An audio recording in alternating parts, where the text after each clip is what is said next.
So with that bodhicitta in mind, we can do the verse of refuge in bodhicitta. I go for refuge until I'm enlightened to the Buddha, the Dharma, and the Sangha, to the merits of giving and the other perfections. May I become a Buddha to benefit all sentient beings. I go for refuge until I'm enlightened to the Buddha, the Dharma, and the Sangha, to the merits of giving and the other perfections. May I become a Buddha to benefit all sentient beings. I go for refuge until I'm enlightened to the Buddha, the Dharma, and the Sangha, to the merits of giving and the other perfections. May I become a Buddha to benefit all sentient beings.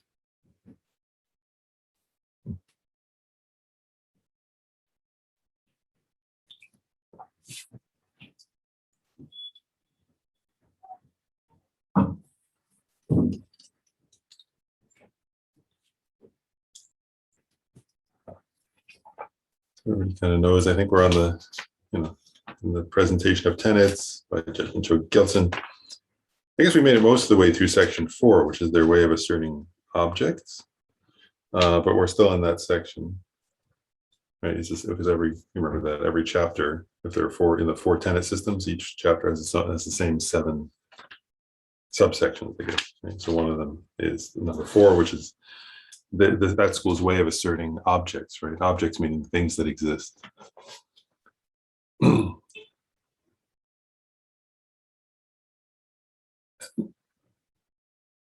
Maybe, this actually the part we're up to I'll just read the paragraph we're up to, and then I want to sort of step back and make some comment.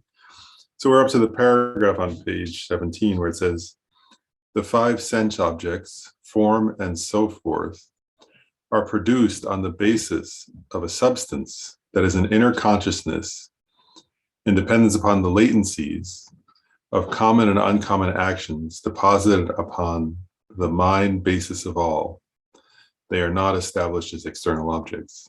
So that's the paragraph. And this is going to connect to the next section anyway. So there's some sort of, in order to understand that paragraph, I want to present a few things that are going to be also discussed in the next section, right? Because it makes reference here to mind as basis of all, right? You'll see that, if you read Buddhist philosophical texts, you'll see that term, and it's in Sanskrit, you call it the alaya, right, or the alaya vijnana, and so that's a commonly appearing term, I guess you could say, the alaya or alaya vijnana, mind is basis of all. And I thought to just step back and sort of explain that a little bit, because we didn't really talk about the alaya yet. One thing I'll say is, so as we've been going through this chapter, we've sort of said, and as it presents this actually in the next section, but it's mentioned before, right? There are sometimes you can divide mind-only school followers into true aspectarians and false aspectarians. Right? Those terms appear earlier. And let's say it right. True aspectarians, right? Say one way of why I said this before. Why they're called true aspectarians is that they say the aspect of things that appear is true, right? So in other words, if a cup appears, it's the aspect that appears as cup is true, whereas false aspectarians are more radical in their stance, in the sense of saying that the aspect that appears is false because it appears as an external object, right? And it doesn't exist as an external object, so it's false. So there's a difference there. But the reason why I'm mentioning that now again is that this idea of alaya, right, is actually a tenet of true aspectarians. So it's one of the 2 sub-schools of mind only assert this idea of an alaya. The false aspectarians don't believe that. And maybe I'll explain what I mean by what that is, right? So in general, all Buddhists, except the exception we're mentioning here, usually, maybe we'll say that, Buddhists assert 6 consciousnesses, right? so the five sense consciousness and mental consciousness, right? And that's true of the lower schools we've already covered, like the Vaibhashikas and the Satantrikas. And it's also true of not all, but most Madhyamikas. So most Buddhist philosophers assert six consciousnesses. Those are familiar, aren't they? Right? Eye consciousness, ear consciousness, nose consciousness, olfactory consciousness, taste, right? Touch consciousness, and mental consciousness. But these the followers of the true aspectarian followers of the mind only assert 8 consciousnesses, not just 6.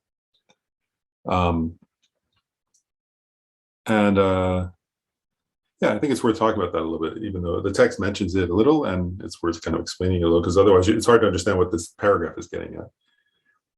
So they assert an alaya, or alaya vijnana, the mind is basis of all, and they also assert what's called a klista manas, which is usually called, they usually translate that afflicted consciousness, an afflicted consciousness.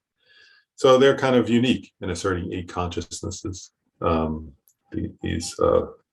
And they're followers of a sangha. I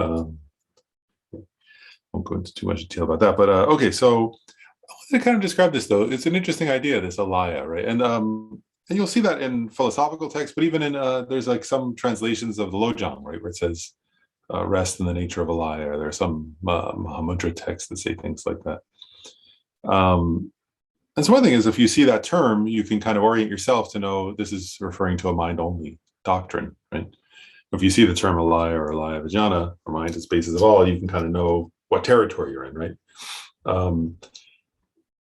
Because again, like Vaibhashikas, Tantrikas, and most Madhyamikas don't assert an alaya.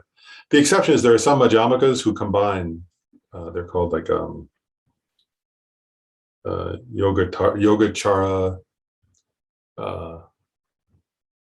Yogacara, Svatantrika, Madhyamikas. They also assert an alaya. So that's the one other group that does. But anyway, so here's why. Like, actually, it's an interesting point, though. So there are various reasons why these philosophers assert an alaya. So I'll point it out. Actually, this is worth thinking about. So okay, so oftentimes as Buddhists, right, we talk about karma, of course, right, and we'll say the karmic seed. Oftentimes you'll hear somebody say, I've said it, right? It's a common. It's not incorrect in the sense that we say, you collected karma, or you collected a karmic seed, right? And then sometimes people say the karma was, karmic imprints were held on the consciousness, right? Or held, the person's mental continuum held the karmic seeds, or karmic seeds were imprinted on the consciousness. People say things like that, right? And part of that is every Buddhist tenet system has to account for how is karma carried forward in time, right? So you do an action, right? It is a basic Buddhist worldview, right? So if you do a positive or a negative action, right? In the Lamrim and all the Buddhist teachings and the sutras, it says, right, later it will ripen in the form of an experience, right? Sometimes a whole rebirth, sometimes just a temporary experience within a rebirth.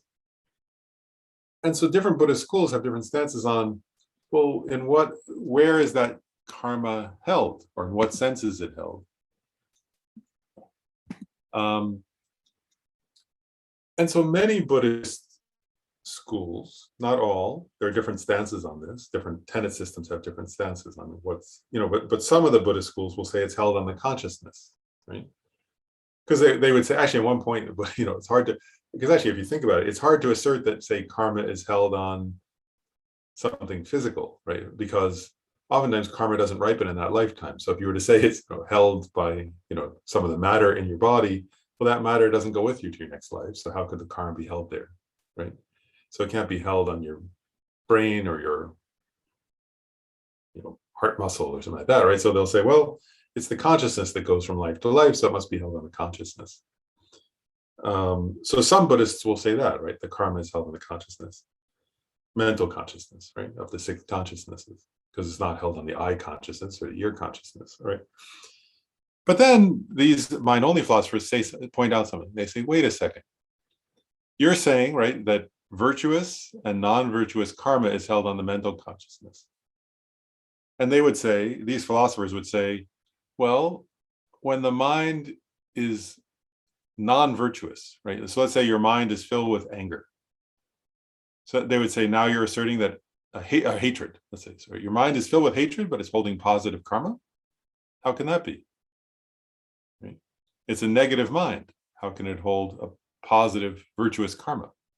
Right? And vice versa, right? They'll say, well, wait a second, when your mind is filled with altruism, right? That's a very positive mind. How can it be holding the karma of murder, of theft, and so on at that time? And so on. Those are negative karmas, right? And they point out that the karma at a given moment is either virtue. I mean, the mind at a given moment is either holding afflictive states, right? Say mental afflictions, or it can be in a state of virtue. So they would say, how does a virtuous mind hold negative karma? How does a non-virtuous mind hold positive karma? And they have other reasons, but that's the core. That's one of the core ones. So they say, yes, there's a mental consciousness that can give rise to virtuous and non-virtuous states. But what they assert is that there has to be a subtler level of mind that's neutral, right? And because it's neutral, it can hold all the positive and negative karmic seeds.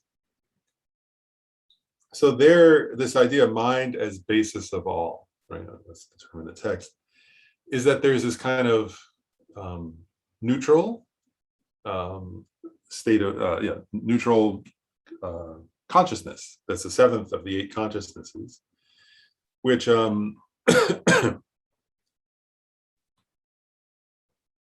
which I'm actually going to pull up something from Lama Tsongkhapa here, but so there's this kind of neutral consciousness that holds the seeds of karma, and from which they manifest. There it is.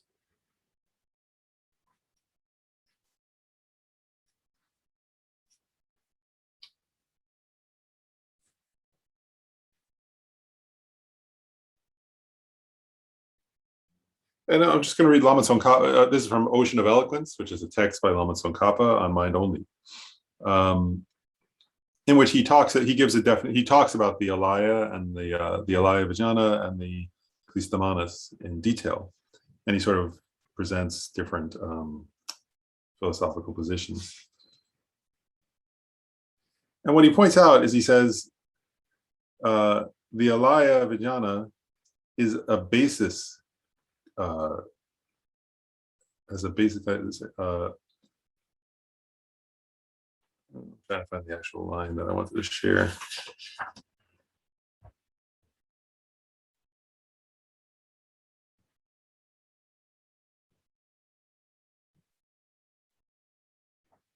There it is.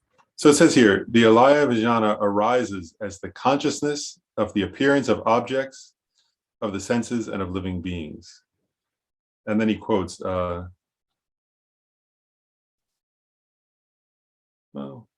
maybe I won't.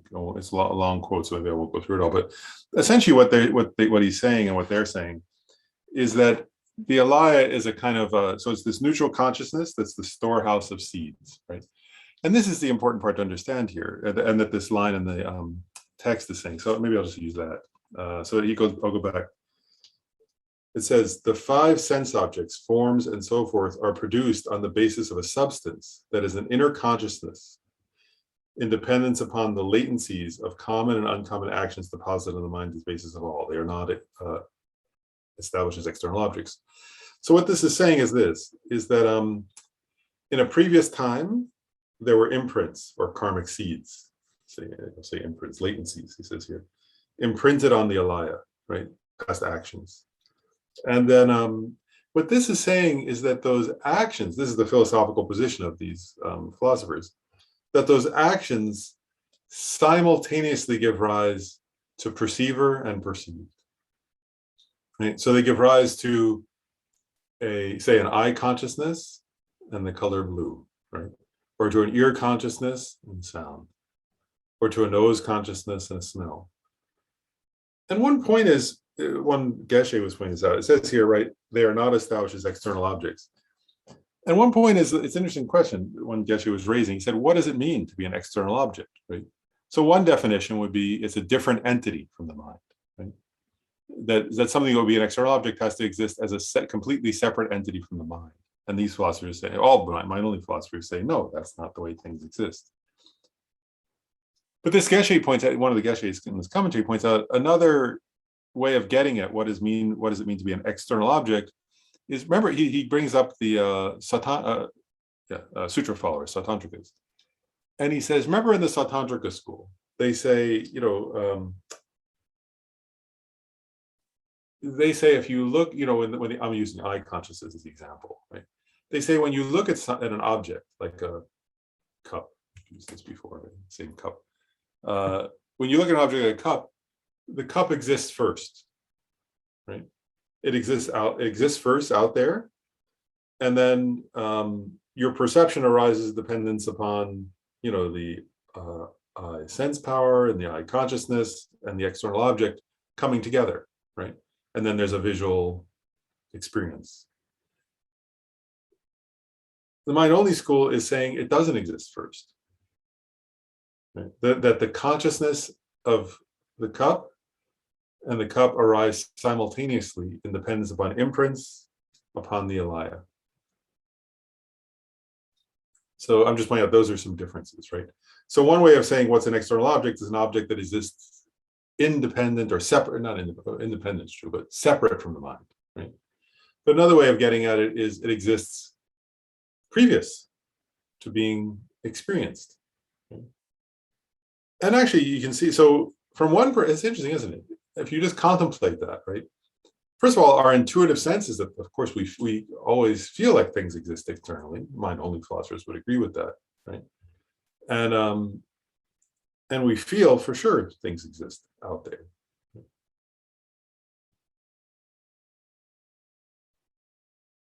But actually, one point is the mind-only school. These philosophers are saying there has to be an alaya because karma functions, right? But then another point, I've said this kind of thing a little bit before, I just want to mention it briefly, right? I'm going to use the example of a mountain, because that's one I was contemplating recently. I was sort of thinking, okay, so we feel, it would be very easy, right? You feel a mountain's this huge thing, right? And so we always feel like the mountain exists external to our mind for sure, right? And it exists out there, right? And it exists previous to my experiencing it. And again, one point mind-only philosophers would point out is, well, if the mountain exists, if the mountain you experience exists previous to your experiencing it, then it exists externally, independently, right? And if it exists in that way, then all beings should experience it the same way, right? If it exists as a mountain, right, external, as a separate entity from mind, right? And I was sort of contemplating, I was thinking of like, and it feels that way, doesn't it? If you think of a mountain, it feels like it exists in some, what's the word? Way separate, completely separate from the mind. Mind-only school followers would say, well, wait a second. And they might start, this is how I was contemplating. I was thinking, like, does a Tibetan person who grew up in Tibet around mountains experience a mountain the same way as I do, who grew up in cities on the East Coast of the US? Does a human being experience a mountain the same way as an eagle? Does a human being or an eagle experience a mountain the same way as an insect? Does an insect experience a mountain the same way as a goat?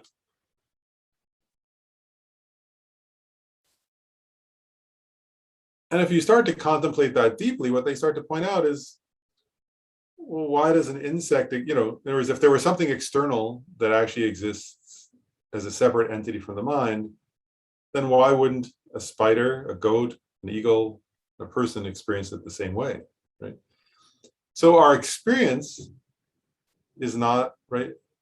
Each of our experiences are different. And those differences are determined by our karma. That's what we're getting at here, right? That it's all that these things are our experiences are, they're all of our experiences are determined by karma, right? Yeah, anyway. So going back to this line now, right now, so now it says I'm going to read it one more time, read it 3 times, but it's important. It's now I think we can get it in a different way, right? The 5 sense objects, right? So, and now we're getting at, the 5 sense objects, right? Eye, ear, nose, tongue, body, a tactile, forms, and so forth. So forth is like sounds, tastes, right, and so on, are produced on the basis of a substance, right, that is an inner consciousness, right? Meaning the alaya, right? Independence upon latencies of common and uncommon actions. So, and this is an important point, common and uncommon actions, right? We've talked about this a little bit before. Common actions are karma, right? So common actions are actions that produce shared experiences, like group karma, right? And then there are uncommon actions, which are your own unique karmic seeds that lead to your own unique experiences that are just yours, right? And those were deposited upon the mind as basis of all. And so those seeds give rise to, in any given moment, to a subject and object, right? Experience of subject and object, but they're not actually separate entities. That's the idea here. So they are not established as external objects because the subject and the object are not separate entities. And then it goes on, right? Because this is that whole doctrine, right, of the mind as basis of all, or alaya, comes from true aspectarians, right? So here it now in the next line says, according to the true aspectarians, even though the 5 sense objects, forms and so forth, are not external objects, they are accepted to exist as gross objects. And so, so what they're saying is, and actually, I'll this is a commentary by Ken Rinpoche Geshe Choni, the abbot of Kopan, to this section. And he says, mind only true aspectarians do assert gross objects. That's what it's saying there, right? They're accepted to exist as gross objects. So he's just commenting on that. He's saying they do mind only true aspectarians do assert gross objects. And then he says, whether it is a gross color blue or a gross vase, they assert that the appearance of blue as gross blue and the appearance of the vase as a gross vase are valid. Those appearances are correct because to true aspectarians, they exist the way they appear. As mentioned before, the mind only true aspectarian, to a mind only true aspectarian, the mind that is apprehending blue as gross blue is not mistaken with respect to the factor of its appearance. Now, to mind only false aspectarians, they don't accept gross objects like gross vases or gross mountains, because they would say, if I accept that, then I'm accepting that it's an external object, right? Whereas, and I'll read another quote here. It says, the mind only true aspectarians have no problem with saying that the mind is not mistaken with respect to the factor of blue appearing as a gross blue, or the factor of a vase appearing as a gross vase. To them, this does not mean there is an external blue or an external vase. Gross blue is just a very vivid appearance of blue, and a gross vase is just the appearance of a vivid vase appearing as occupying space, right? So it's interesting, right? The true aspectarians, this is what this line is saying, that they accept, a mountain as so if a person has the appearance of a mountain, they accept that appearance is true, and that therefore it's a let's say right, like it could be a valid cognition, right? Whereas false aspectarians would say it's not true, right? And the difference comes that the false aspectarians would say it's appearing as an external object, but it doesn't exist as an external object, therefore it's false. Whereas these true aspectarians are saying it's true not in the sense of being an external object. They agree with the false aspectarians on that. But what they're saying is that it's true in the sense that it's a vivid appearance, and that's how things appear, and that it exists, yeah, as it exists as a vivid and valid experience. Anyway, and that's the next line here, where it says, according to the false aspectarians, the five sense objects, forms, and so forth are not gross objects, because if they were gross objects, they would necessarily be external objects. Right? So for them, if you assert that something's a gross object, you're automatically accepting that it's an external object, which no mind-only school follower would accept. And then I'm just going to go on, because it's the same general topic, I'm just going to go on and cover this next paragraph, and then we'll pause for questions. So, and I've covered some of this already. It says, true aspectarians accept a collection of 8 consciousnesses, because they assert that in addition to the collection of 6 consciousnesses accepted by other proponents of tenets, there are the mind as basis of all and the afflicted mentality, making a total of 8 consciousnesses.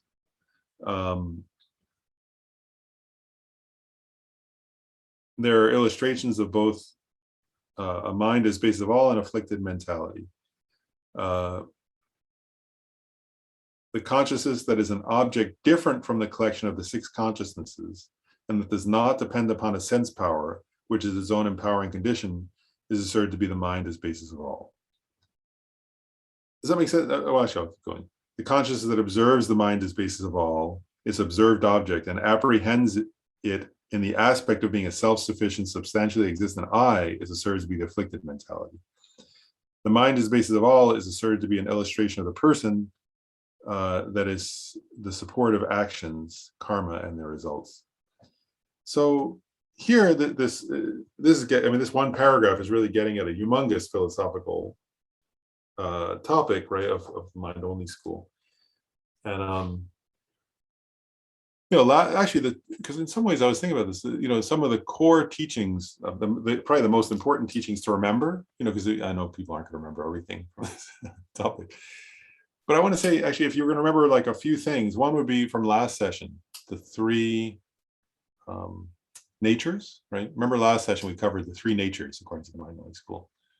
The imaginary nature, the thoroughly established nature, and the dependent nature, right? Other powered nature, we call it sometimes. So that's one of the core thing. And another is this, right? This topic of the 8 consciousnesses. If you remember those things, at least, that'll be quite helpful in terms of having a sense of the mind-only school. And so, I'm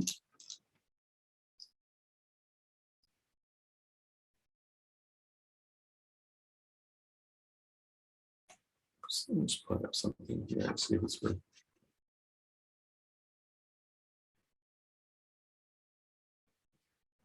So what he said, and I guess there's slight differences in different philosophers' stances on this, but let's say, so first of all, right, he's pointing out that true aspectarians are unique, right, in asserting 8 consciousnesses, in addition, more than the 6. And then he makes a few points here that are just worth noting. He says about the mind as basis of all, he says, the consciousness that is an object different from the collection of the 6 consciousnesses, and that does not depend upon the sense power, which is its own empowering condition, is asserted to be the mind as basis of all. So what he's saying there, right, is that mind as basis of all is not, like the other, like, so the eye consciousness depends upon the eye sense power. The ear consciousness depends upon the ear sense power. The nose consciousness depends upon the olfactory sense power, right? And even the mind consciousness depends upon the mental sense power, right? What he's saying here is that the alaya is not dependent upon any sense power. It's more basic than that, right? And that in some sense, all the sense powers arise from the alaya. That's this view of this tenet system. So so what he's saying here is that the alaya is different than the 6 consciousnesses, in that it does not depend upon any sense power. And in a sense, right, all the sense powers and their objects arise from the alaya, according to this school. And then he points out that the what is it called? Afflicted mentality, the Klistamanas. He says the consciousness that observes the mind as basis of all, its observed object, and apprehends it in the aspect of being a self-sufficient, substantially existent I, is asserted to be the afflicted mentality. And now I will read a little quote from Lama Tsongkhapa, where he says, situated and fully derived from this alaya, and with that place as a subjective support, is the Klistamanas. It is a mind in the form of the thought, this is me. It is obscured, which is not the subject of moralizing, and it is always assisted by four afflictive emotions, opinions about that are related to the I. I won't go into detail about that. Right. So what happens, according to this school, right, is that the alaya, right, serves as the basis, right, basis of all, like the basis for both the sense consciousnesses and the sense objects. Right? And then the Klistamanas, or the afflicted mentality, is which is the eighth of the eight consciousnesses, is a mind that grasps at that as I and mine, we could say, even.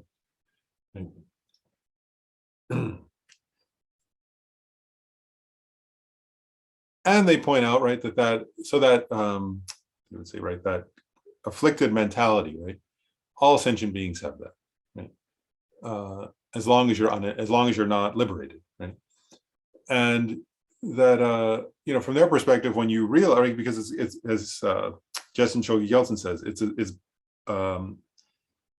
apprehends it in the aspect of being a self-sufficient, substantially existent I, right, self. So from their perspective, right, this makes sense that they would say, you have that until you realize that there is no, until you realize directly and become an arhat, not just realize it, but you become an arhat, right, or a Buddha, then you have no afflicted mentality. You no longer grasp at the alaya as and what it gives rise to as being I, right? You no longer grasp at a self-sufficient, substantially existent person, and therefore you would no longer have an afflicted mentality. But until that time, we are, it's an interesting point, right? Until that time, the alaya is always giving rise to appearances, right? And the afflicted mentality is always grasping at those appearances as I. Does that make sense? And then based on that, we're giving rise to all the other mental afflictions. And the last point he makes here is he says, Justin Chogi Yeltsin in that paragraph, he says, the mind as basis of all, the alaya, is asserted to be the illustration of the person that is the support of actions and their results. And this is what I was getting at earlier. I just want to say one more thing about that, right? I've used this term before, illustration of a person, right? So like some of the philosophers in the lower schools we've covered said the five aggregates are the illustration of a person, and some of them said the mental consciousness is the illustration of a person. So far, those are the ones we've covered. Now we're coming to a new assertion of what the illustration of a person is, which is the alaya, right? But the point here is, I want to mention this because that term illustration of a person, what does it mean actually, right? So in Buddhism, what that means is, you could say one point is like, what is it, right? If there's no, because we're saying there's no self-sufficient, substantially existent person, right? These Buddhist tenet systems are asserting that. And actually, but oftentimes if you go to like a Buddhism class, right, like class with a Lama or something, then somebody will say, well, then how does, if there's no self-sufficient, substantially existent person, if the person's empty or something, then what takes rebirth, right? People will ask that question. And this is how Buddhists answer that question, right? So some people will say, it's the five aggregates. That's not a very subtle answer, right? Because you can say, well, first of all, beings in the formless realm don't have form. So how could the five aggregates take rebirth when some beings don't have form, right? But you could also say, the form of this life if you're a human being and you die, you're not taking your form aggregate with you. So in what sense does that take rebirth? So that's a harder position to uphold, right? But then if you start to say the mental consciousness, well, that seems like a more, right? It's the mental consciousness that goes on. That's the repository of karma, and it goes from life to life. That seems like a more satisfying answer, isn't it? Because mental consciousness does, we'd say this is, even at death, the mental consciousness goes on and continues to experience the clear light of death, and then experiences Bardo, and then experiences the next life. But again, these philosophers say, well, but if that mental consciousness is a manifest consciousness, right? So it has, as I said earlier, so it's either it has mental afflictions or it has virtuous states of mind. And so how is that the basis of karma, right? As I said earlier, because if it's positive, how does it have negative karma? If it's negative, how does it have positive karma? So these philosophers say there has to be a more subtle level of consciousness from which everything manifests, right? That's the repository of karma, and that's the basis of manifestation, right? Of subject and object, of sense objects and the sense consciousnesses.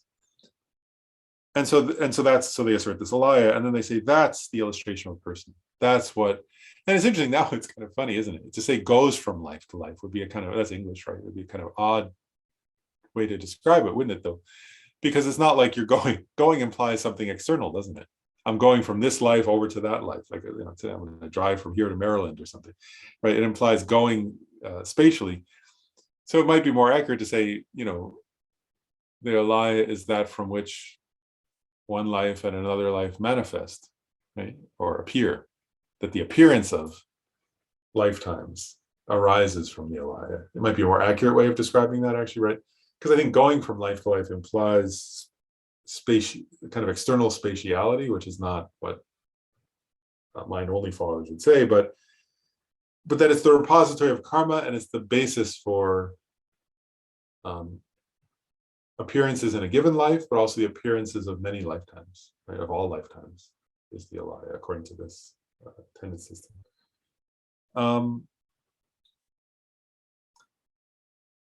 So maybe I'll pause there. That's really an introduction to the 8 consciousnesses, right? And to this particular sort of view, right, of the alaya, and of that things then are, and again, it's this. I want to just say 2 more points. One is, right, so it's from the alaya that subject and object manifest, is one point. Another is, right, I think it was Ryan, actually, he's not here today, but Ryan was asking about non-duality. Sometimes when we were studying like the lower tenet systems, a couple of times he asked, he said, like when we were studying the Vaibhashika and the Sautantrika, he said, well, how do you assert non-duality according to them? I was saying, you don't assert non-duality according to them, right? Those schools, because they say there are external objects, right? There is an actual external thing, and there's an actual subject, right? Object and subject. And those assert that both of those are truly existent and inherently existent, and existent from their own side, and so on. The mind only, now you see, this is a tenet system where you come to a view of non-duality, right? Where, in other words, that subject and object appear to be separate entities, but are not actually separate entities. Right? And so when you realize emptiness, according to this school, there's a kind of it's a non-dualistic realization. So it's a little different than the previous tenet systems also in that sense, right? Because they're asserting that external objects don't exist as separate entities from the mind. So maybe I'll pause there. Are there questions? I mean, I covered a lot in introducing these 8 this idea of the 8 consciousnesses. Any questions about that before I go on? Lynn.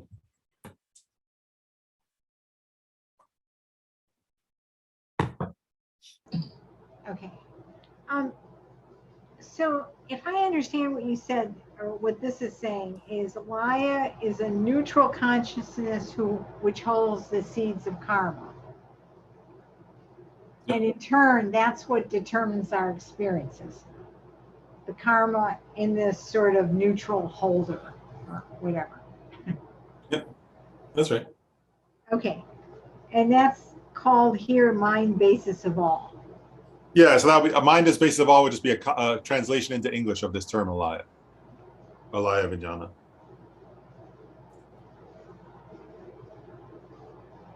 That's right. And the afflicted mentality is sort of what we've talked about as grasping. It's sort of the, how would you say, foil, or it's the opposite of the neutral consciousness. Well, they would say that the afflicted conscious, what they would say is first of all, it's the self-grasping specifically mind. So it's the mind that grasps at a self. That's important.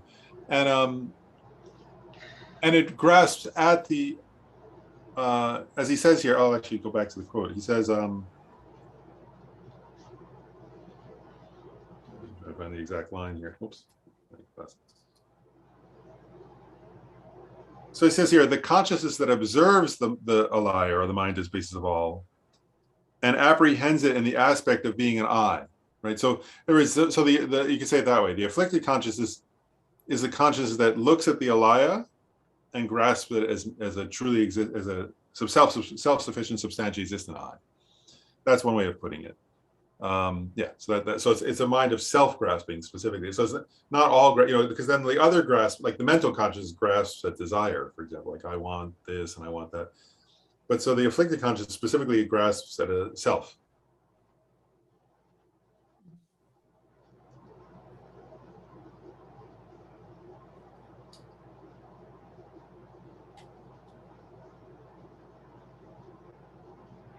So the mind-only school really is unique or different in that it talks about this neutral consciousness from which everything else comes. Yep, that's right. Okay.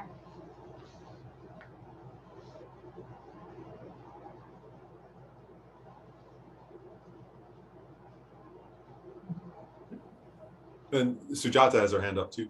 Sujata. Thanks. I think that I've misunderstood this school for forever. And then I think, well, the question is, well, I have two questions. First, is the alaya vijnana empty? I think I was thinking that mind only was saying that the only thing that is not empty is mind, in the same way that the previous schools, or some previous schools, say that it's like some substances are true, are truly existent, right? So I think that's my first question. They're not saying that it is truly existent. Mind only does not say that the alaya vijnana is truly existent, or does it? The mind, so yeah, so let's see. So the mind only, like from a, let's see this really. But yeah, the mind only school would say that the alaya is true, is truly existent. Yeah, they would say that. And so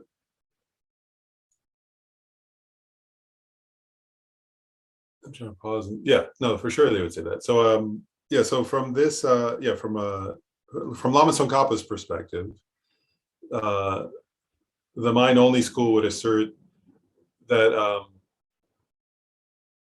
that the alaya is truly existent.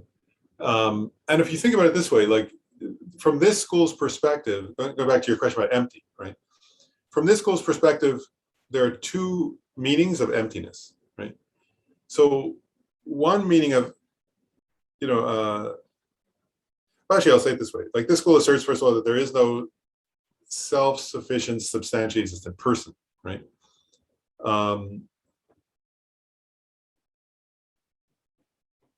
Because the person is, what's the word? Actually, because if you think about it, a person like Sujata, right? So actually, if they were to say, how is Sujata empty, right? They would say two things. One is, right, that things don't exist, right phrasing for this.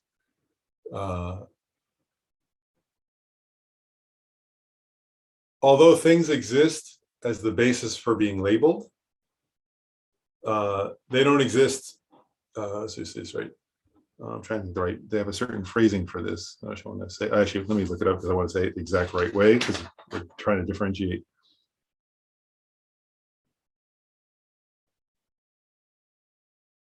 Yeah. So there's two. One form of emptiness is that things don't exist as separate entities from the consciousness perceiving them, right? So that's not, there is, in terms of the alaya, that's not an issue because that would apply to external objects, right? The other is that things, I'm trying to, okay, let me remember. So the exact phrasing would be that, things don't exist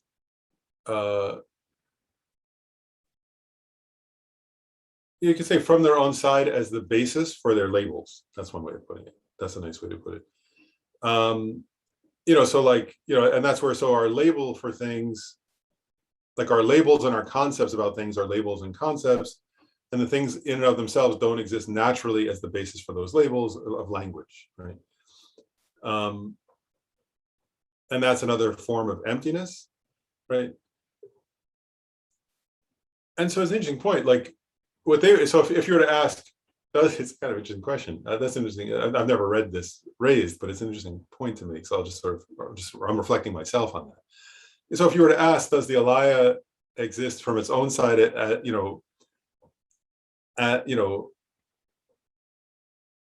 a way that, from its own side as the basis for the term alaya? Now that they might say no, that's happens to be a Sanskrit term, and somebody using English will say mind is basis of all, and Tibetans have their own term for that, and the Chinese have their own term translation of that, so that, but they would say, but the alaya exists. So they would say, this is my own assertion now. I think if you were to say, does it exist from its own side as the basis for the term alaya, they would have to say, they're good philosophers, and they would say, well, no, because a Chinese philosopher calls it, I don't know the term in Chinese, and a Tibetan, so on. But if you were to ask, but does the alaya exist from its own side, and does it exist intrinsically? They would say, of course, otherwise it wouldn't function. And it functions to give rise to all the appearances of samsara, and all the appearances of countless lifetimes. So so they would say the alaya does exist from its own side. And does exist truly, for sure. Yeah, they would say that, which is different than what of course, a Madhyamaka would assert. I think I have trouble on two fronts. One is understanding how the alaya vijnana can be a neutral seed holding thing. Why did that? What is the differentiation they make between that and mental consciousness? Like, why is why is this thing able, but mental consciousness isn't able to hold two things simultaneously?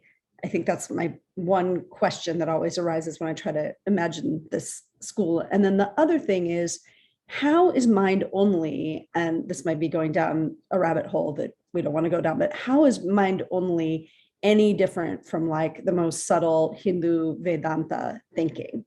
Like, I don't understand how the Vedanta, like Advaita Vedanta conceptualization of Atman is any different from the way some teachers teach it, any different from this. So it just feels like you're back in Hinduism. So that this confuses me about if all the external objects are non-existent, and it maybe like Maya is slightly different than this idea of this co-arising of subject and object, but maybe not. Like, I don't know. It just feels like we've completely left Buddhism. So that those are my two questions. How is the alaya vijnana able to be neutral, but mental consciousness isn't? Maybe it was something experiential that someone was like, oh, I'm seeing my mental consciousness, and it's not able to be neutral. It only holds one thing at a time. So there has to be this other thing. I don't know. So those are my 2 points of confusion. And all I can do is reflect. I'm not 100% sure I can answer those honestly and completely. But one is like, go back and sort of imagine, just to contemplate the first question, first of all, about the alaya being neutral, because part of what they're getting, like,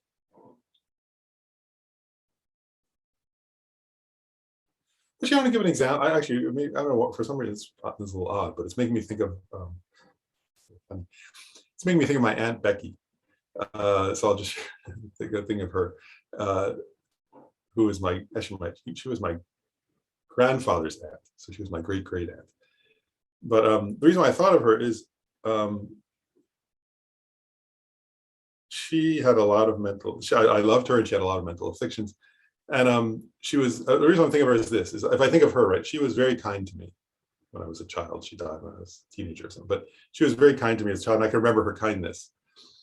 But then she also had a lot of mental afflictions, and when my mom went to visit her right as she was dying, and she was incredibly like filled with rage and like confusion and rage, cursing and screaming at people, and like. And I remember I think I was away. Maybe I was in college at the time, because I didn't get to see her at the very end when she was dying. But I thought, oh wow, I was already Buddhist, I guess. I think I was already Buddhist, because I must have just become Buddhist, because I was like, oh wow, that's not a good sign for a person's rebirth, right? To be dying with hatred in your mind. And I'm using her as an example here to say this, like, so as she was approaching death, her mental consciousness, right? If you go to her sensory consciousness were experiencing in that moment. I guess she looked at my mother or something, who walked in the room when she was screaming at some nurse or something, right? So she was to her sense consciousness, she was seeing a nurse, and then my mother, and then a wall, and then a bed or something. But her mental consciousness was completely filled with rage at that moment, or hatred or something. And that was maybe what was going to determine her next rebirth even, right? And the question that this school is raising is, it's saying, in that moment, where were the seeds of love? Like, she had love in her life. I think she loved me. She was very kind to me at times. And they would say, you can't say, on the one hand, you can't say that those seeds of love don't exist.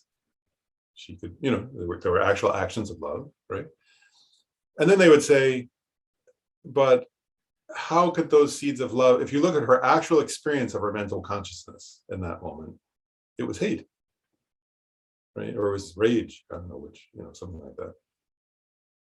And the seeds of love, how can you say the seeds of love were somehow there in her hate in that moment? They would say that's kind of a ludicrous assertion, right? So they have to be there somewhere in her being, but they couldn't be there, like, in other words, if they were there in that moment and you search for them, you won't find them, right? Like, in other words, if you say, oh, but you love so-and-so, she would say, shut up, leave me alone, so they're not there in the mental conscious, because mental conscious is a manifest phenomenon that has a certain. In that case, I'm picking that example, I think, because it was kind of an overwhelming one. I think, she's approaching death and she's so with rage, and like, so you could search that and there would be no room there for a seed of love. And yet they would say the karmic seeds of love have to exist because the actions were done and they will eventually give rise to some kind of result. So they would say, where do those exist? There must be a subtler level that's going to go from life. She's going to die in a state of rage.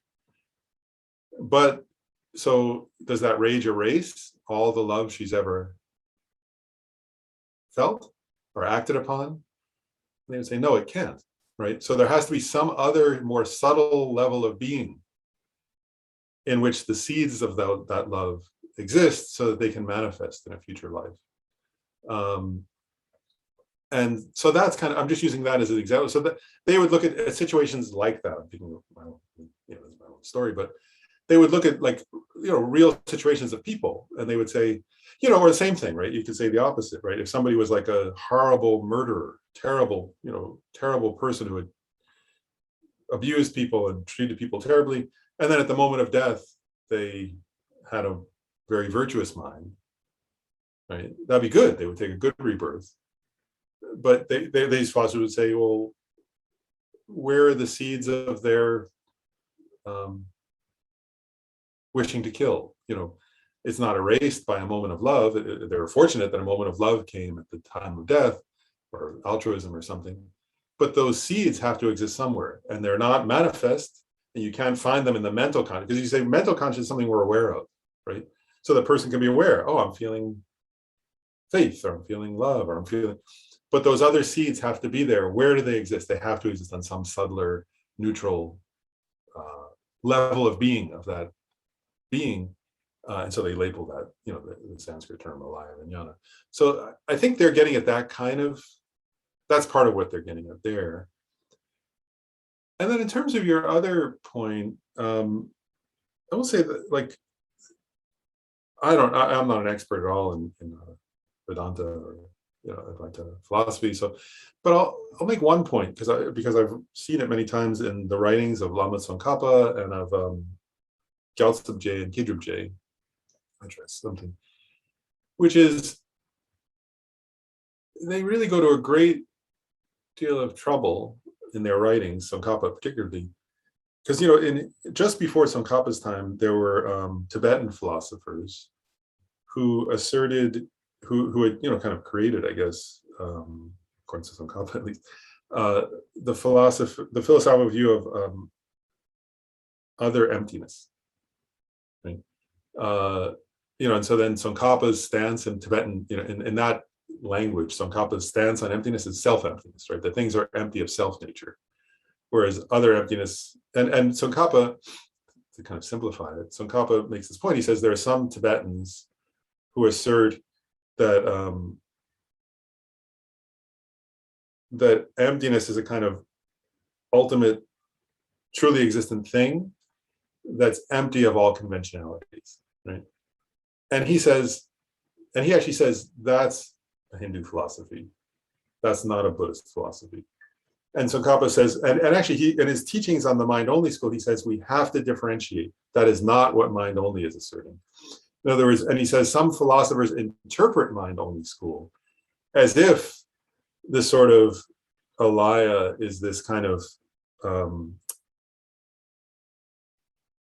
ultimate that's empty of all convention, all subject and object appearances, and that it's this kind of ultimate place or ultimate state.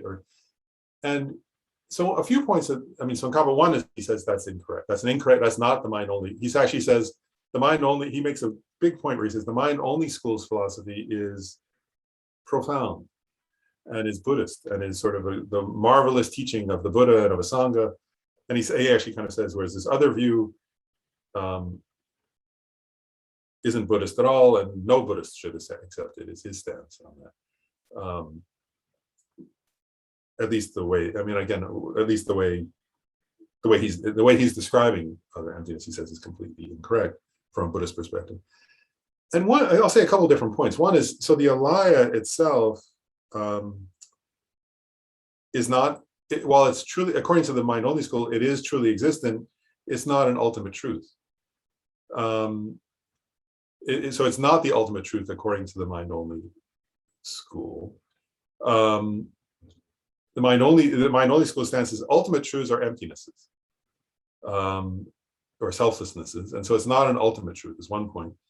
And another point is they would actually say that the alaya at Buddhahood is, since the alaya is the repository of seeds, they would say at Buddhahood the alaya is actually destroyed. The mental consciousness is not destroyed, right? The mental consciousness goes on to become the Buddhist consciousness. But they would say the alaya is just a kind of storehouse of, and some say, it's kind of interesting, some say the alaya is destroyed for arhats, whereas others say it's not, because it still holds the seed, the imprints of the seeds, the obstacles to omniscience. But they would all agree that at the time of Buddhahood, the alaya actually no longer exists because there are no longer any seeds or imprints of seeds. So whether you say it holds just the seeds or the seeds and the imprints of the seeds, that's different. Mind-only philosophers disagree on that. But what they agree upon is that the alaya is, first of all, it's not an ultimate truth. It's not what one realizes when one realizes ultimate truth. And it ceases at the time of enlightenment because it's just a repository of, it's just a kind of neutral repository of, that's Tsongkhapa's kind of position. I know there are some Tibetans who would disagree with that.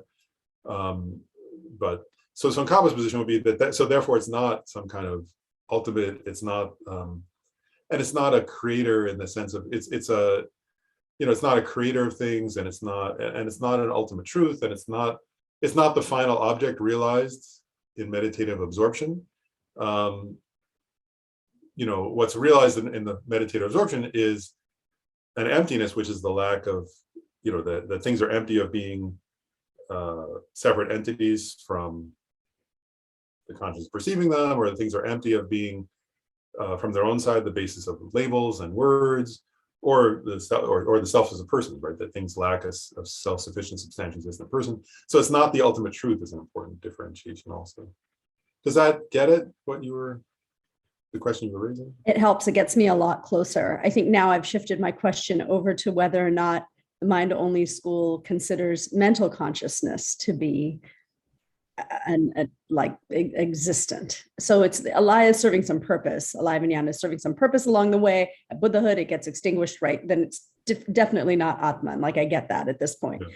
But then what remain? What is this? And maybe this is again. I think that I might be misunderstanding the entire school and always have. But I feel like there was a story in my head about mind-only school means that.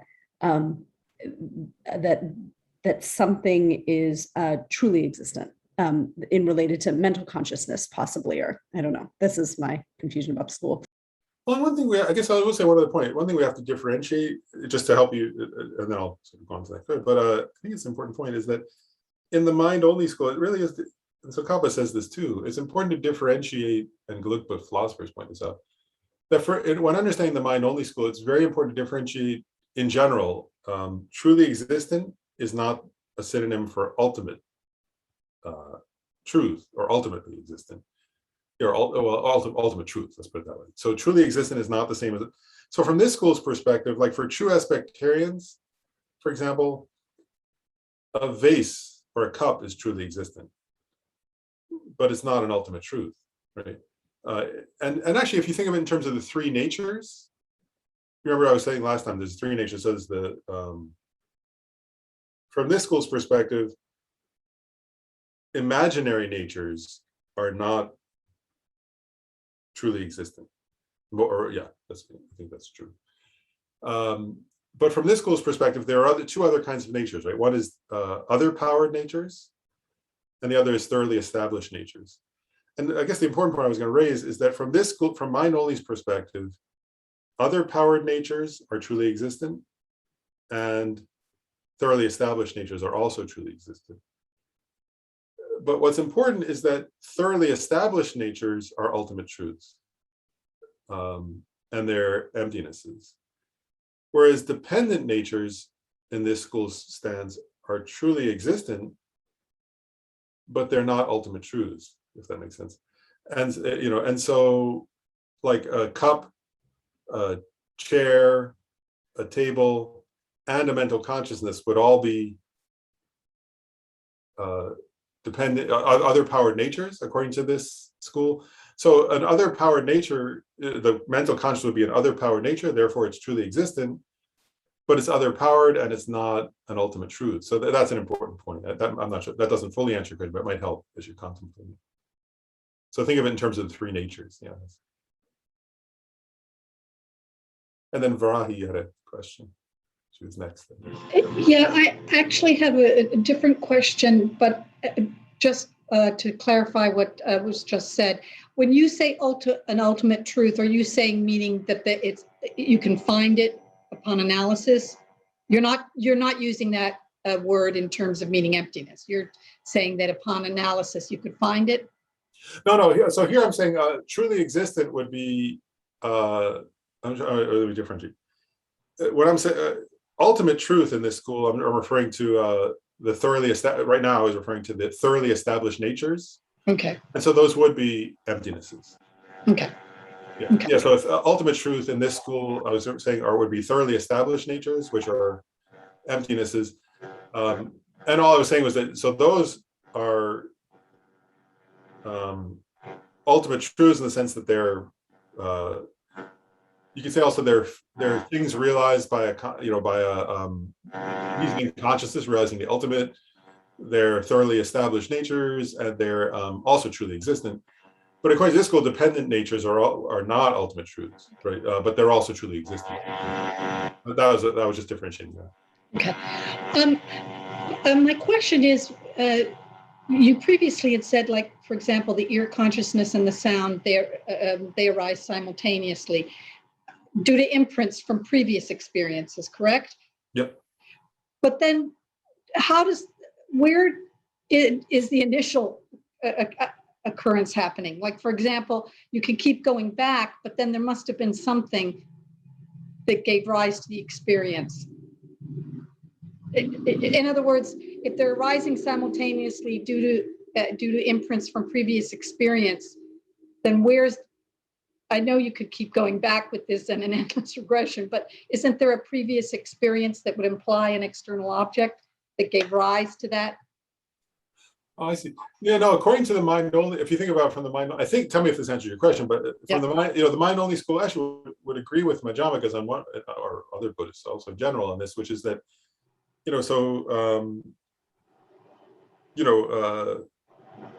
consciousness and therefore a sentient being, therefore, is beginningless, right? So there's no, so even like this life came from a previous life, but that never, there's no beginning point. Is that all like all Buddhist philosophers would say, or at least all Buddhist philosophers I'm aware of would say, so like each lifetime comes from a lifetime before it, which comes from a lifetime before that, which comes from a lifetime before that, and that there's no beginning to that continuum. Sometimes there's Lama Zoparshi said, a t-shirt says, it has no beginning, but it has an end.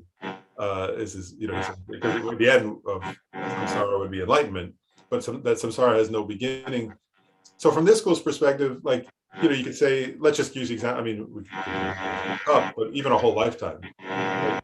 That the karma for a lifetime was created in some previous. Like it could either be the immediately preceding lifetime or some long distant previous lifetime. But that if you go back 1,000,000 lifetimes, then that would still be, it would be from previous lifetimes. If you go back 100 million lifetimes, it would still be from previous lifetimes, because there's no beginning. So that it's a beginningless process of karmic, of ignorance leading to, the 12 links of dependent origination, really. So, of ignorance leading to mental afflictions and karmic actions that lead to future rebirths, essentially.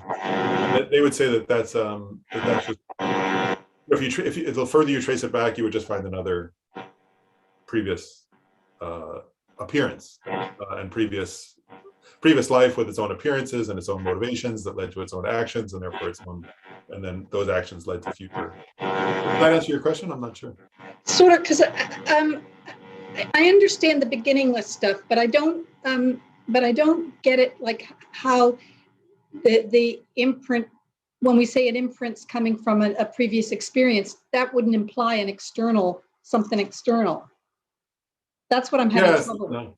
Yeah, they would just say, so this school would say, again, like, it's not, the important part is that, like, it's hard, isn't it? I mean, to think through, but it's like, what they're getting at is that, they would say there wasn't a time when there was something that's a separate entity from the mind, external. Okay. So what they would say, though, is that, but remember, they do say, right, that other powered natures are existent.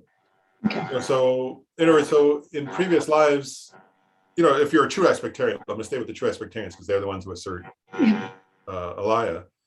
They would say, but there were, in your previous lives, there were truly existent mountains and cups and houses, and they just didn't. It's just you perceive them as existing external and cut off and separate from your, as if they existed cut off and separate from your consciousness, but they didn't exist in that way, which is part of why, and they would say, and that's part of why you grasped them and then got angry at somebody for harming, because you believe that the mountain was yours or whatever, your village's, and then somebody else came along and said it was theirs, and you killed them or something, that because you grasped it as existing as a separate entity from your mind, you did negative actions, actually. And they would say, if you had realized that it doesn't exist as a separate entity from your mind, then you would have become enlightened, and you wouldn't have any longer, or liberated, you wouldn't have any longer gotten angry at somebody who did this, or been attached to the mountain and wanted it to never,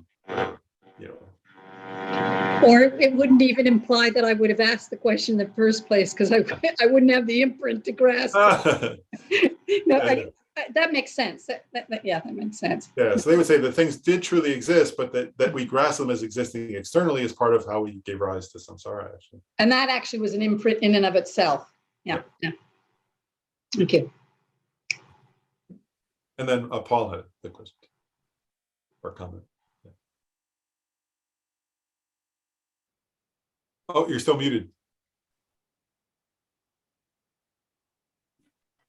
Oh, Okay. there it goes.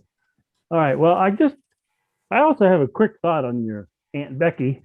Could that have been, and this is just totally throwing out a guess and can't be really figured out. That sounds like to me, based on my experience with some of my relatives, a case of dementia, which raises an interesting question is, which wasn't even my original question, if dementia has destroyed a goodly portion or sometimes all of their mind, is that person really aware or responsible for what's going on at the time? I don't know. And this, I have two questions also. This first question will probably show how confused I am now. And I wrote it down, that how can something truly existent function? See where my confusion is there?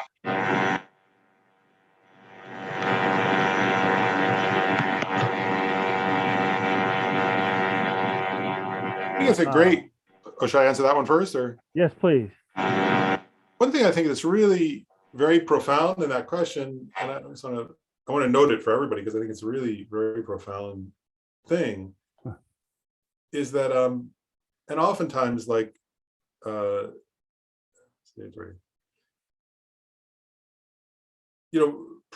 Madhyamikas really get at this in interesting ways, which is that like, and His Holiness Dalai Lama often emphasizes it, and Chandrakirti emphasizes it, is that it's really fascinating, I think, that to every non-Prasangika, right, and certainly to every non-Madhyamaka, yeah, let's say it that way. I'm going to say it that way. To every non-Madhyamaka thinker, for something to function, it has to be truly existent, right? Like, in other words, like, and what they would say is like, and many, there are many points that are made like this, right? But non-Madhyamikas would say, if something functions, it has to be truly existent because it's performing a function from its own side, and therefore it exists from its own side, right?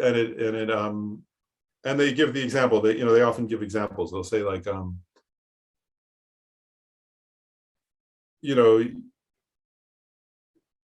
it's silly for but well, they'll say things like, the horns of a rabbit don't function because they don't exist, or if they use the example, the traditional Buddhist example of the horns of a rabbit and a sky flower. So I was thinking, if you gave your wife a sky flower on your next anniversary, it's not going to serve the function. She might be quite upset. If you say, "Oh, here's your sky flower, honey," because she'll say, "Well, it's not serving the function. I can't see it, and it doesn't smell it. I don't say, it doesn't have any tactile sense." Their point is like, it can't, something that doesn't. They would say for a thing, any non-Madhyamaka says a thing has to exist from its own side, and has to be truly existent in order to perform a function, right? So a flower has to have its own nature, its own smell, its own color, its own texture, and so on, right? And so mind-only philosophers also say things have to be truly existent to function, right? And they would say, that's what differentiates them from just something that's purely imaginary, and exists only in name, right? Like there are things that things that perform a function from their own side have to be truly existent and have to function from their own side. And it's only Madhyamikas who disagree with that, right? Only a Madhyamaka would say, for a thing to function, it cannot have existence. It's actually the exact opposite, isn't it? Like, so a Madhyamaka says, for a thing to function, it cannot have existence from its own side. But does that answer your question? I'm not sure if that, I guess I'm differentiating. So mind only would say things have to be truly existent, to function, because they would say, like, like, yeah, so they would say that for sure, right? Like, yeah, and they would give the example, like, this is a cup and it can hold liquid because it's truly existent, right? Whereas if I just say I'm going to make up an imaginary cup in this hand and say it's holding liquid, well, it's not holding any. It can't hold any liquid because I just made it up. It's not. It doesn't have any existence from its own side. Therefore, it can't hold any liquid, and it's, so something has to be truly existent, like an actual cup, to hold liquid. Whereas this imaginary cup can't hold any liquid. It doesn't. It's not truly existent. So the two factions are essentially using the same phrase in different ways. Yeah. Okay. So my next question is, and I'm not even sure what I understand or don't understand here. It is my understanding, which may be wrong, that the Yogacaras or Yogachars, I'm not sure how it's pronounced, consider the Dharmakaya and Buddha nature to be one and the same, and that it is inherently existent. Now I'm wondering if they use the phrase or like truly existent. But my question is that the same thing as the Alaya, the Dharmakaya / Buddha nature?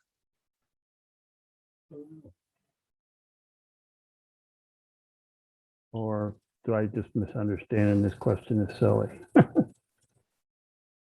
Actually, I want to make sure I get it. So there were two questions. I think one was, is the Buddha nature the Alaya? And the other question, but I got, but say the other part of it again, because there was another part of what you were saying that I want to make sure I get correct. Well, it's my understanding that the Yogacaras consider the Dharmakaya and Buddha nature to be synonyms for the same thing. So is that in this system considered to be the same thing as the Alaya?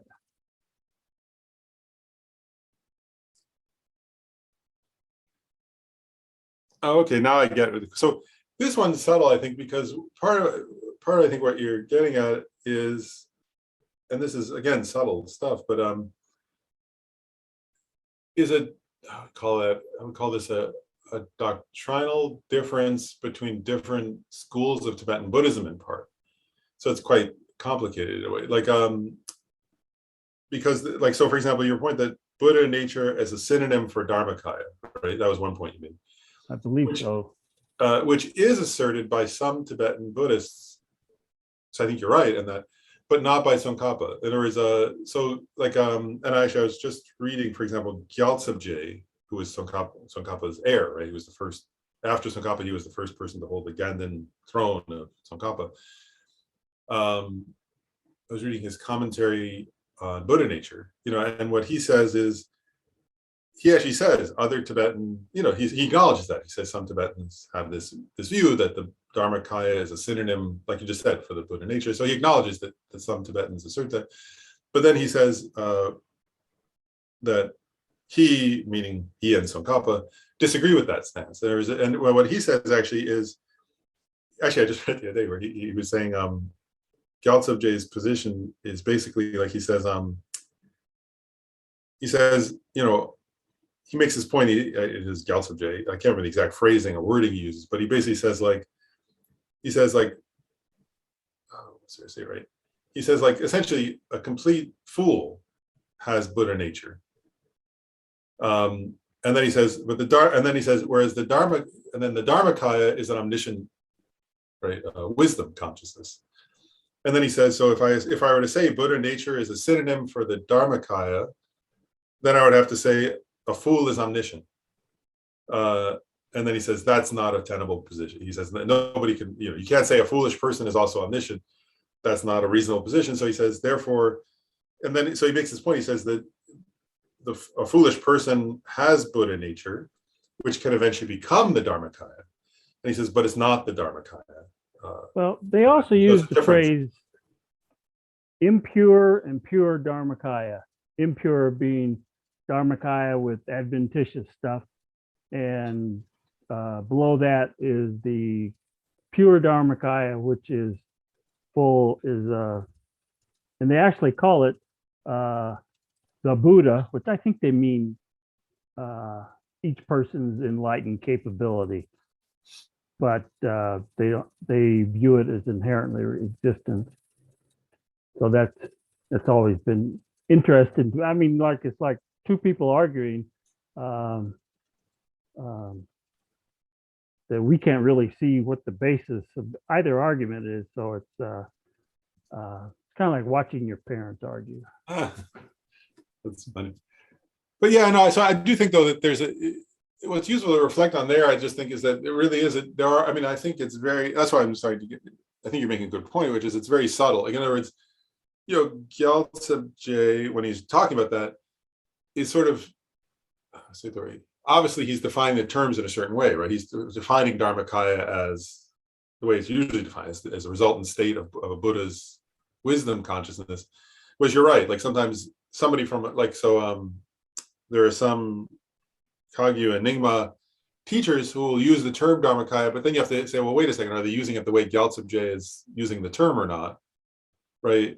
And that becomes a different, you know, I think you're getting at something very correct, which is to contemplate what do they mean, you know, it's like if somebody says the Dharmakaya with adventitious stains, what are they, you know, they might be using the term in a different way than the way Gyaltsab is using that term when he's disagreeing with a certain philosophical position.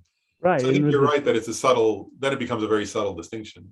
And that the question that Sujata raised is one that keeps popping up in my head too, and I'm not sure I understand yet. And if you are in a Dzogchen forum, that question pops up repeatedly, and I've seen all kinds of answers, and I'm not sure I understand any or most of them yet. But I guess that's why we're here. Thank you. Yeah. That's interesting. But yeah, and I will say though, just in general for everybody, like, because everybody will come, if you study different, you know, if you hear different sub schools and different lamas and different, like, is these terms will, you know, the terms will be used in sometimes in different ways.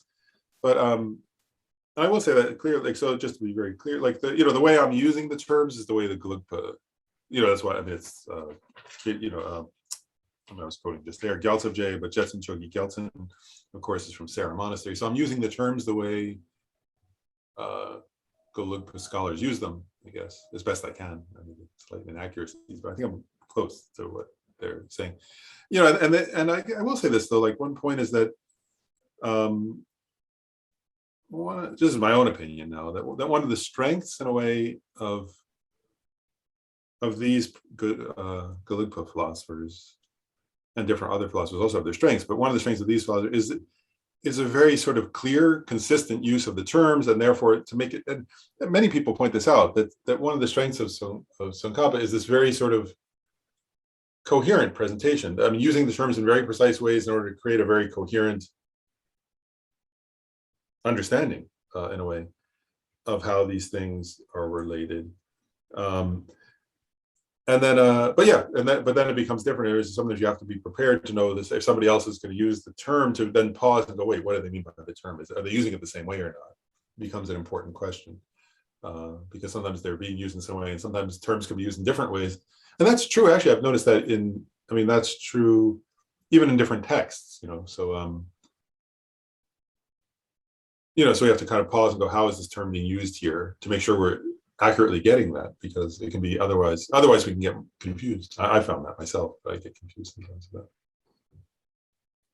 But I think that's an important point. So here, I mean, yeah, and so here here you can see the alaya in this sense, and go back to the last point of Paul's question is, I've seen that also where some people that there are some texts that will talk about the alaya as if it's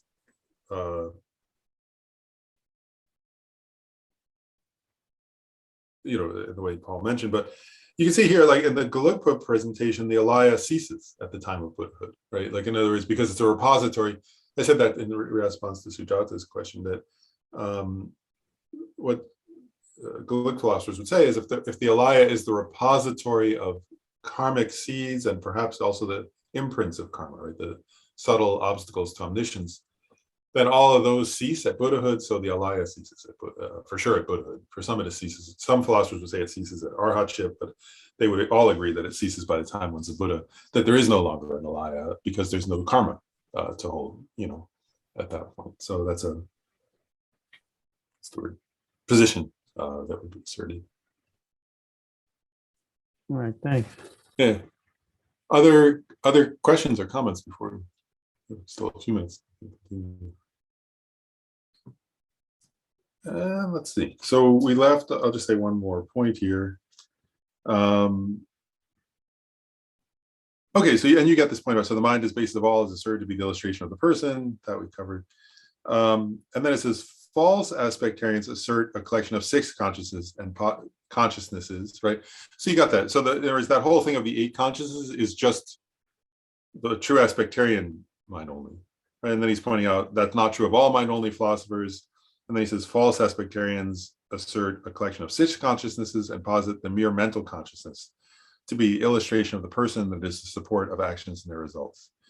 So they would say it's the mere mental consciousness that somehow carries the karmic seeds forward. And you can imagine how the different mind-only philosophers would debate. So one would say what I said earlier, right? Well, wait a second. How does the person who's angry have the seeds of the false experience would say they do, and it's there as a latency, and the others would say that doesn't make sense because it's a non-virtuous mind.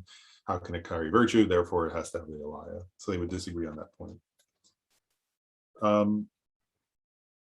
And then I'll just go very briefly through this next point because there's still time. So it says the proponents of mind only assert 2 types of awareness: valid cognizers and non-valid cognizers. And I'll just say that like that, there's no real difference on that point from the Sautantrikas, which we went over in pretty more detail. Valid cognition, not huge detail, but a fair bit when we looked at the Sautantrikas. Right, so a valid cognizer, according to this school, would also still be a new and incontrovertible knower, right? New meaning fresh, that it's the first moment of perceiving something. Incontrovertible meaning, right, it's definitive, it's determinative, and it's not going to be incontrovertible. It can't be reversed by some future. It won't be reversed by somebody else or by a future information. It's a definitive way of knowing, right? And then non-valid cognizers are cognizers that are not new and incontrovertible, right? So it can either mean they're not new in the sense that they're a subsequent cognizer, as before, same as Sautantrika, or it could mean they're not incontrovertible in the sense that they cognize something but later realize they were incorrect, for example. And then it says there are 2 types. So and it's not going to go into as much detail about valid cognition as the Sautantrika school, because I remember I mentioned this. The Sautantrikas are really in Tibetan Buddhism in general, especially in the Gelugpa tradition. There's a lot of emphasis on the Sautantrika position when studying. When going through the points of valid cognition. But here, the mind only also teach it, so that they're going through it briefly here. So it says, they assert 2 types of valid cognizers, direct valid cognizers and inferential valid cognizers.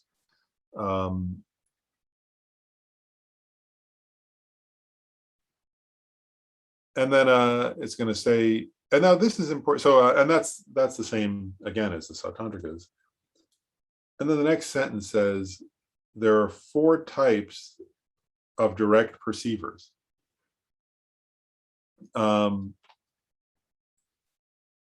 and then it addresses the first 2 of those 4 types. Self-knowing direct perceivers and yogic direct perceivers are necessarily non-mistaken consciousnesses. So I just want to say, so remember self-knowing, right? And we said mind only, right? Part of the previous couple pages earlier, right?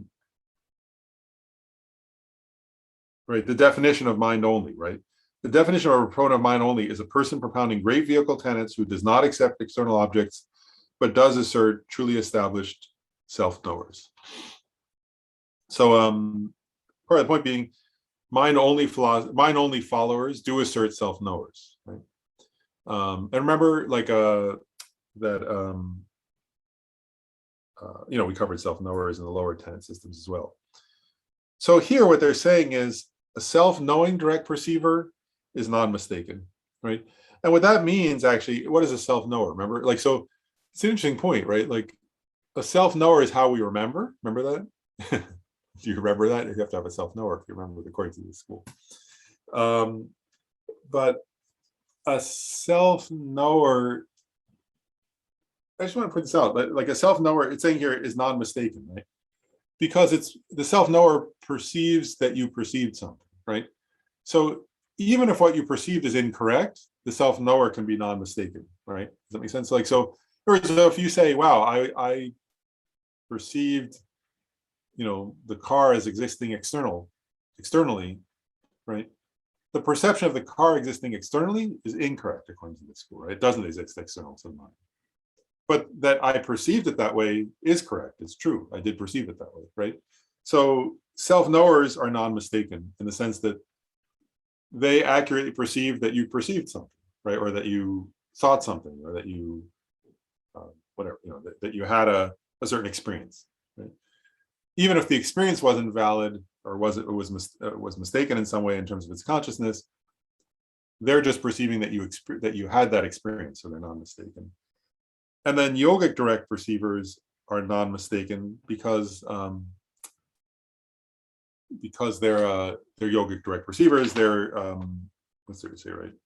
It goes on the next page. It describes what they are, but they're yogic direct perceivers are experiences of in meditative equipoise, right? Of either subtle impermanence, selflessness of persons, the gross selflessness of persons, the subtle selflessness of persons, or the selflessness phenomena. And so those are of very specific objects which are valid, and so those are always non-mistaken. And then it says something interesting, which is, and again, this is, remember, I just want to point out, direct perceivers are not necessarily valid cognizers, right? So here it says, a sense direct perceiver in the continuum of an ordinary being is necessarily a mistaken consciousness. I'm going to point out, right, that's different from the Sautantrikas, right? Up till now, it's been similar to the Sautantrikas, but that's different. And why, right? From a Sautantrika's perspective, a sense direct perceiver can be unmistaken and can be a valid cognition, right? Like, in other words, if you have a sense direct perceiver of blue, according to a Sautantrika, then that's a valid cognition, actually, right? In other words, you're perceiving blue as blue. Blue exists externally. Blue is truly existent according to them, and it can be a valid cognition and unmistaken. According to the mind-only school, I'm reading it again, a sense direct perceiver in the continuum of an ordinary being is necessarily a mistaken consciousness. And why? Because it perceives it as external, right? So in other words, a sense direct perceiver perceives its object as existing externally, but it doesn't exist externally. So therefore it's mistaken, according to this school. Does that make sense? So it's about the external object part. Does that make sense? So I want to say it again. According to Sautantrikas, they say sense direct perceivers are valid because they do assert external objects. Chitamatrans say they are not valid because they don't assert external objects, and because sense direct perceivers are perceiving objects as if they exist externally, but they don't, right? So they're mistaken in that sense. And then it says, we'll just keep going. Then it says, a mental direct perceiver in the continuum of ordinary being can either be a mistaken consciousness or a non-mistaken consciousness. Yeah, I was going to ask a question, but I'll just explain what they mean by that. According to the mind-only school, why is a mental consciousness, all sense consciousnesses are mistaken in the sense that they, because they perceive things as existing externally that don't exist externally. Mental consciousness, they're saying here, can be either mistaken or non-mistaken. Why? Right? And what I'll point out is, I mentioned this when we were studying the Sautantrikas, that many moments of mental consciousness are about external objects, right? So in other words, if I'm thinking about the cup, right, and then there's kind of mental mental direct perceiver, which is the first moment after I see the cup visually, then there can be a moment of mental direct perception before I sort of then get into inferential cognition about the cup, or inferential knowing about the cup. But anyway, what I'm pointing out is when mental consciousness, mental direct perceivers are about external objects, they're always mistaken in the continuum of an ordinary being, because they're conceiving of the thing as, they're perceiving the thing rather as existing externally when it doesn't. So why is it then that a mental consciousness can also be non-mistaken, according to this school? I had to look that up. I couldn't remember yesterday when I read that. But the reason why is clairvoyance. In other words, according to this school, when a yogi perceives the consciousness of another person, so let's say a yogi perceives through clairvoyance, another person feeling sad. That's not mistaken, because they're not perceiving an external object at that time. They're just perceiving a mental consciousness experiencing sadness, for example. Just an example there. So according to this school, I'll read it actually. I wrote down the quote. The clairvoyance that sees another's mind is not affected by external objects. So only clairvoyances are valid mental direct perceivers that ordinary beings can experience, according to the mind-only school. So that's why it says a mental consciousness can either be mistaken or non-mistaken.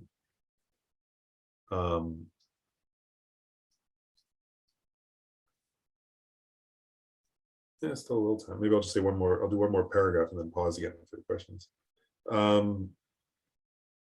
A direct perceiver is not necessarily a direct valid cognizer, because although there exists a mental direct perceiver apprehending form in the continuum of an ordinary being, there does not exist a mental direct valid cognizer apprehending form in the continuum of an ordinary being. And why not? Because they are invalid and incontrovertible, since they perceive form to be external, right? So again, according to Sautantrikas, direct perceivers are valid cognition. According to mind-only school, they're not. So that's an important difference. In various ways, it's being emphasized here that direct perceivers aren't necessarily valid cognizers, because they tend to perceive things as external when they're not external.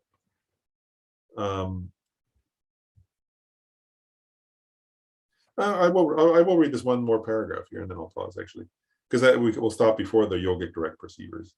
So then it says, a self-knower experiencing a mental direct perceiver apprehending form in the continuum of an ordinary being, and the second moment of a sense direct perceiver apprehending form are non-valid cognizers. And he's just clarifying, right, about valid cognition. That there are two, right? Remember we said a valid cognizer has to be new and incontrovertible. So he's clarifying there that if it's a subsequent cognizer, right? Meaning, remember, a subsequent cognizer is after, it's not new, right? If it's a subsequent cognizer, it's not common, right? Because it has to be new according to this school. And then also, if it's incorrect, in the sense that if it's perceiving something as external that doesn't exist externally, then it's also obviously not a valid cognizer, because it's incorrect, it's mistaken. So there are two reasons why it might be mistaken.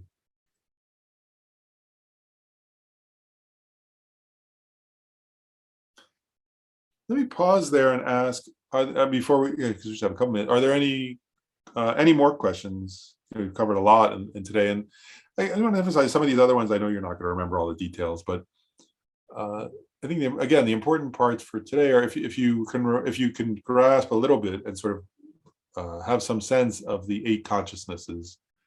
So again, I'm just emphasizing that point. If you come away from this whole, we're going to cover more tenets here and a few more points, but I think some of the things that are really important, like I said earlier, are the 3 natures. If you can remember that from previous class and from today, the 8 consciousnesses, right? Those are those are the kind of things where you can say, okay, you'll come away with some general sense of the unique tenets, right? The unique points, right?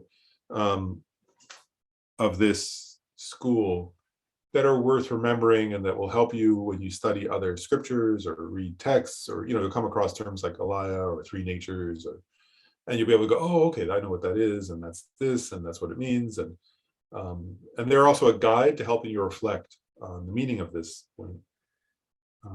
But yeah, I'll make another point in a minute. Any questions about any of that, any of what we covered, or should I make another point? Okay. Then I will make one more point before we dedicate, which is like, let's say one more thing, because we're going to keep, this is going to keep coming up now in various ways, is what is the illustration of a person, right? It's come up already, right? Is it the five aggregates? Is it the mental consciousness? Is it the alaya? And it'll come up in a different way in the Prasangika school. But I think if you're sort of contemplating this topic, I just want to emphasize this, is like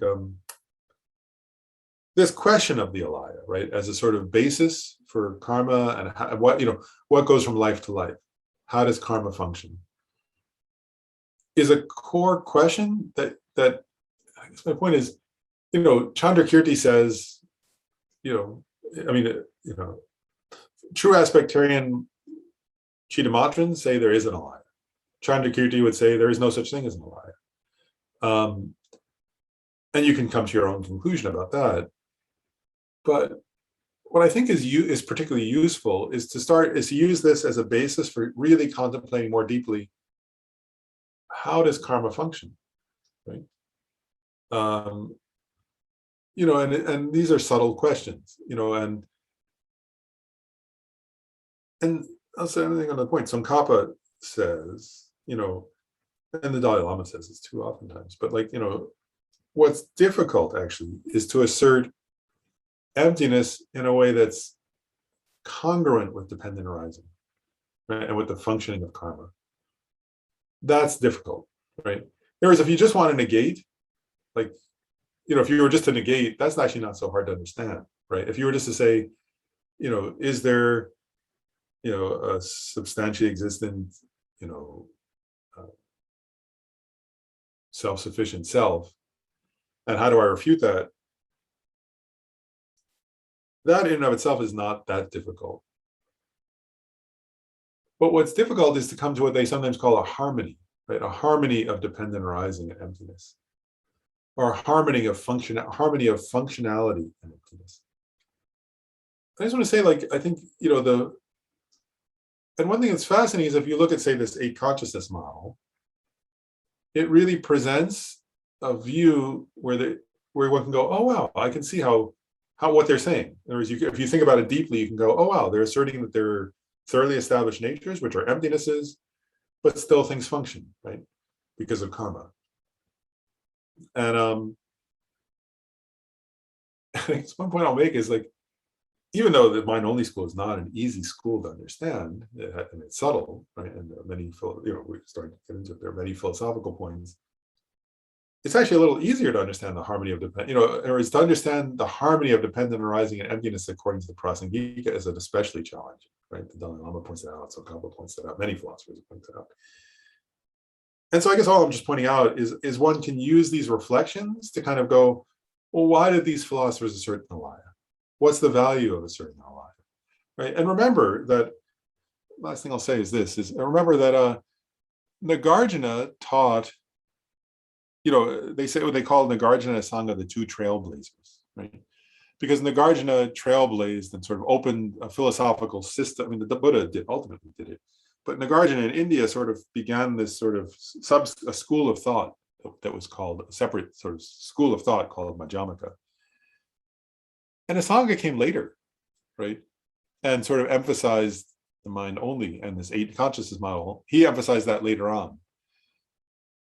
And some people have pointed out that part of the reason Asanga did that later on was that there were many beings who wanted to practice Mahayana, right? But who found it difficult to understand Nagarjuna's view without falling into nihilism. Right? And so this mind-only school is a wonderful philosophical position that, in other words, that allows one to cultivate bodhicitta, right? And to practice the Mahayana Dharma in a way that where one can assert, okay, the alaya is giving rise to appearances, karma is carried forward, and things are empty, right? There's a thoroughly established nature. And it's a little easier to understand in some ways his position than Chandrakirti's, let's say. And all I'm really getting at is by contemplating their assertions about how karma functions, then when you get to the Madhyamaka view and you have to reflect on that, it will help you reflect on it more deeply sometimes, I think. And to go, oh, wow, what are these, what's the difference? How do Madhyamaka, because actually I'll ask that way, how do Prasangika Madhyamakas assert that karma is carried forward from life to life? Right? And we'll talk about that later, not today, of course, but it's extremely subtle, so anyway, I think that's part of the value of studying these tenets. And I think we have class next week, so we'll cut. We're getting close to the end of. I'm not sure. We may even finish the. I'm not sure if we'll finish Mind Only School next week or the following class, but we're almost done with that, and then we'll go on to Madhyamaka. So we've covered the sort of core points, and so the rest are there's still things to cover, but it'll be. I think either next class or the class after that we'll finish covering the Mind Only, and then we'll get to the Madhyamaka. But we should do our dedication. The supreme jewel bodhicitta, where it has not arisen, may it arise and grow. Where it has arisen, may it not decrease, but increase more and more. In this snowy mountain paradise, you, the source of good and happiness, all-powerful Chinrezig Tenzin Gyatso, please remain until samsara ends.